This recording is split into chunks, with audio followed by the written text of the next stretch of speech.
Hi everybody, thanks for tuning in. Today we are going to talk about hoods and hooding.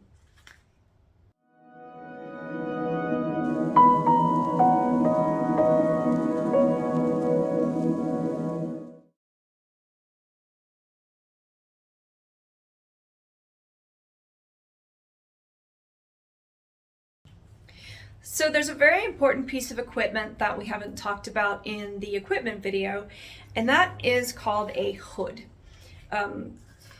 Hoods may look very familiar to people who have seen like old paintings of falconry or even just falconry in general. Hoods are an individualized piece of leather that, just as it looks like, will cover the animal's eyes. When it's dark for raptors, it's calming for them, or it tricks them into thinking it's time to sleep. They are only active during light. So when it gets dark, they are more in sleep mode. And this kind of mimics that, and it just is used to calm them down. People often compare it to blinders on a horse. Blinders on a horse do not cover their entire eyes. They just cover the sides so that there's not as much stimulation coming into the horse's brain. This is a similar purpose, but it's a different piece of equipment. You can buy these, you can make these. That is a very difficult craft. I have not attempted that yet. There are different kinds. It has to fit your bird's head, both in size and in shape. Hawks tend to have a much longer sized head. You can see this is kind of elongated. This is not her hood. I'll show you her hood here. Males are smaller than females. This might not demonstrate very well in my hand, but so these are red-tailed hawk hoods, but you have to have them the right size. But you can kind of see how elongated they are. Falcons have a more round head that comes straight up. So if you're looking at a falcon hood, it tends to be more of a cap than a long size. I have two red-tailed hawk hoods, and I have two falcon hoods. They have different kinds of closures in the backs. Others have a gap in the back. Look at how cute this hood is. It's for a falcon called a merlin. We've used it for kestrels too, in a rescue situation. They can have a gap in the back that's called something else that I'm going to put on the screen. Anyway, these straps,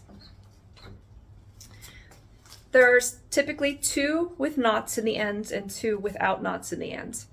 When your bird is on your hand, and I'm not going to demonstrate this on her right now, I might do a little bit of preliminary training, but she doesn't get hooded very often. A lot of times hawks aren't hooded as often as falcons, but I do use this if we're traveling, or if there's some kind of emergency, or I need to leave her, perched somewhere, and I don't want something to happen.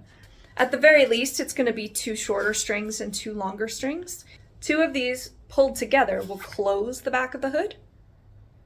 Remember, they have a lot of air under their feathers until their actual skin, so their necks are not as wide as she looks right now. They're very thin under there. So you'd put the hood on the bird, pull the appropriate strings to close it, and then of course the other two are going to open it. And then you can remove it. Now, the only problem is you don't have a hand, right? Your hand is in your glove. You have to train your bird to accept the hood. Pretend there's a bird here. You have to train the bird to accept the hood. Sometimes we'll put food in here a little bit when we're starting to train them so that they this is what they see. They see, hey, there's a big piece of leather. Oh, it's on my head. Now I can't see. All right. Sometimes we'll put a little food in there to entice them to kind of lean their heads forward, and then we can just kind of slip it on. But here's my bird. Here's my bird. We have to put the hood on the bird on our glove. We're holding the bird with that hand. We've only got this hand. You can't pull both strings with one hand. So guess what? We use our teeth. Closed. Then we have to use our teeth to open it. My head is going to be right next to my bird. They can't see, but this is what crazy falconers do. All right. This is what all falconers do. So yeah, those are the hoods. They're different varieties, different shapes, different sizes, different species, all kinds of differences here. But this ornamental top here is just so that you don't have to squeeze your bird's head to pull it off.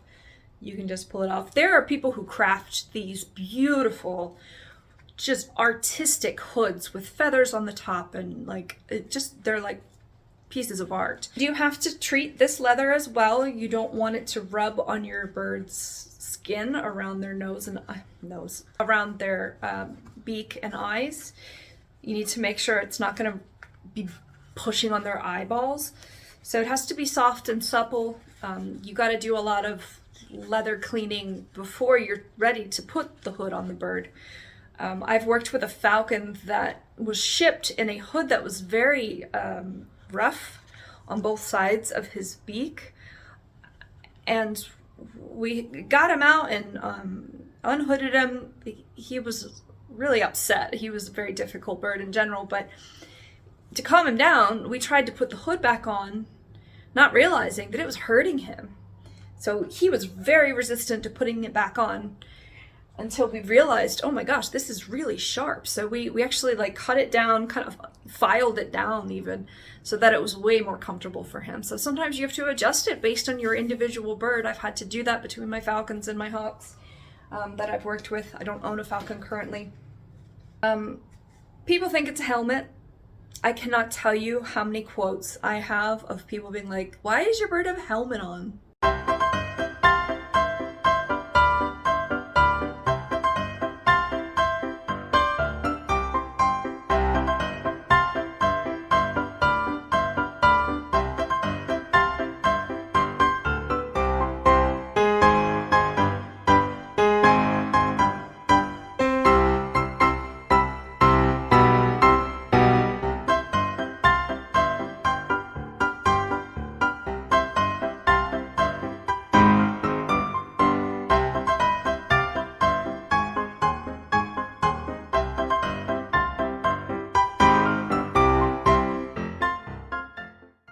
This hood looks different if it's up here, it's from this angle, this angle, this angle. So to truly get her used to wearing this or being around this, I have to figure out where too close is going to be, stay out of that bubble, and just show it to her from every angle. If she wants to play with it, great. That means she's not afraid of it.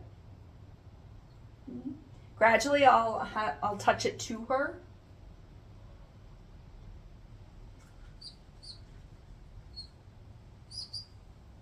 And then back off. So that's all I'm going to say right now about hooding. If I think of anything else, I will let you know. Thanks for watching, and I'm going to do a little more demonstrating on her. Hi, sweetie. Do you remember this? Yeah? Yeah, good girl. That was a good girl. That was a good girl. That was a good girl. Yeah? You're a good girl. Can I do that again? Can I touch it to you? No? Okay. How about here? Yeah, you've got a lot going on. Here? Oh, no, no, no, no.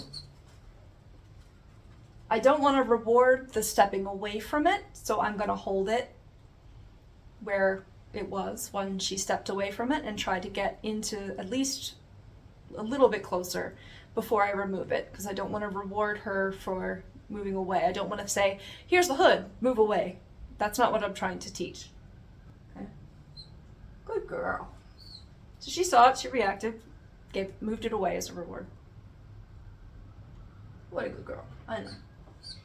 I know. But now she's back relaxed down. So I'm not going to keep forcing it on her till I get it on her head. You got to go as slow as the bird needs, and then eventually the end goal is to put it over their head, covering their eyes, taking out the stimulation, and causing them to be calm and a little safer. A lot of the time, what do I want to talk about? I have two red-tailed hawks. I'm carrying two red-tailed hawks. that broken? No, it's not. Okay. So there's typically 2 knots, that's not a good demonstration. 2 of these close the back of the hood. Of course I picked the wrong ones. What the heck? What else can I tell you about this? Hold on, let me get this quote because this was really funny actually. So I haven't flown Charlie yet today. I'm waiting for her to possibly cast up, but I just put my hands in my pockets and you can hear the difference in her. Well, we always carry a bag with us of varying varieties. We always carry some kind of bag with us that has some equipment in it. She's used to me reaching in there and pulling food out, so anything similar to that, like my pockets, she's looking for food and seeing if I'm gonna pull it out of there. Actually,